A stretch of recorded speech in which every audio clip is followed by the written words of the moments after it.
Congress party हमें कमजोर होती दिख रही।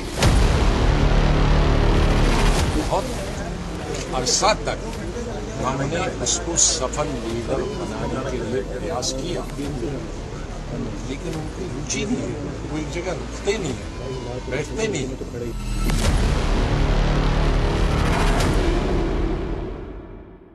दुनिया के सबसे बड़े लोकतंत्र की ग्रैंड ओल्ड पार्टी होने का दावा करने वाली कांग्रेस में आंतरिक लोकतंत्र इतना मजबूत नहीं है कि वो नेहरू गांधी परिवार से अलग कोई दूसरा चेहरा अपने नेतृत्व के लिए चुन सके।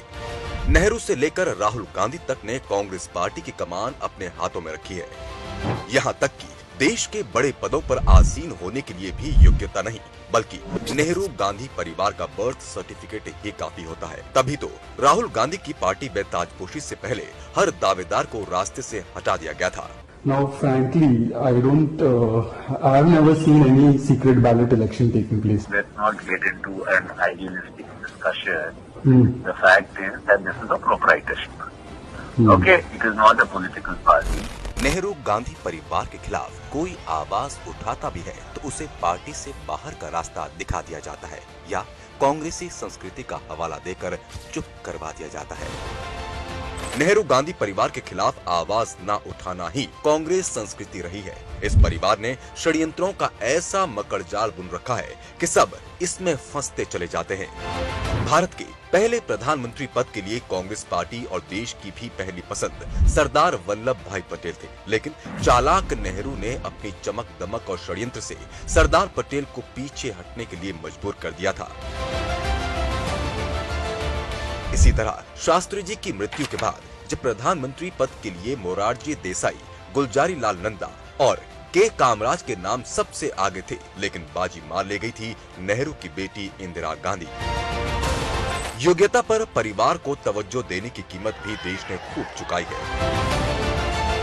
नेहरू की गलत नीतियों से 1962 में चीन से युद्ध भी देश को झेलना पड़ा था। इंदिरा गांधी ने जहां देश पर जबरन इमरजेंसी थोपी थी, तो वहीं इंदिरा गांधी की हत्या के बाद हजारों सिखों का कत्लेआम होता रहा और भारत के तत्कालीन प्रधानमंत्री राजीव गांधी हाथ पर हाथ धरे बैठे रहे। इतना ही नहीं, इन दंगों में मारे गए लोगों के परिजनों से माफी मांगने के बजाय अजीब बयान देते नजर आए।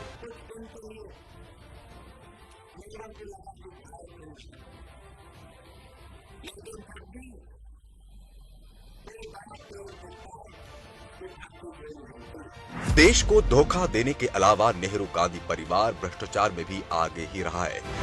घोटाले और भ्रष्टाचार की दीमक तो नेहरू के जमाने में ही पैदा हो गई थी। 1948 जीप खरीद घोटाला, 1951 साइकिल आयात घोटाला, 1958 मुंदड़ा घोटाला, और इस दीमक को इंदिरा और राजीव ने बड़े प्यार से पालने पोसने का काम किया। 1973 मारुति घोटाला, 1976 कुओं oil deal, 1981 Antule trust cement घोटाला, 1987 HDW दलाली, 1987 बोफोर्स घोटाला। सोनिया और राहुल को राजनीति के साथ साथ घोटाले करने का लाइसेंस भी विरासत में ही मिला था। मां बेटे नेशनल हेराल्ड भ्रष्टाचार मामले में जमानत पर फिलहाल बाहर है। सोनिया गांधी ने तो भ्रष्टाचार का लाइसेंस गांधी परिवार के दामाद रॉबर्ट वाड्रा को भी जारी करवा दिया था। जमीन खरीद से जुड़े कई मामलों में दामाद वाड्रा का नाम जुड़ा है। सोनिया राहुल के बाद इनके वारिसों के नाम भी सामने आने लग गए हैं। बेटी प्रियंका तो इस रेस में सबसे आगे है ही। दामाद रॉबर्ट वाड्रा भी 2019 से सांसद बनने के सपने देख रहे हैं और हाल फिलहाल नया नाम इनके बेटे का भी जुड़ गया है। फिलहाल कांग्रेस का पूरा फोकस राहुल गांधी की एक और रीलॉन्चिंग पर है, जो उन्हें घमंडिया गठबंधन के साथ होती नजर आ रही है।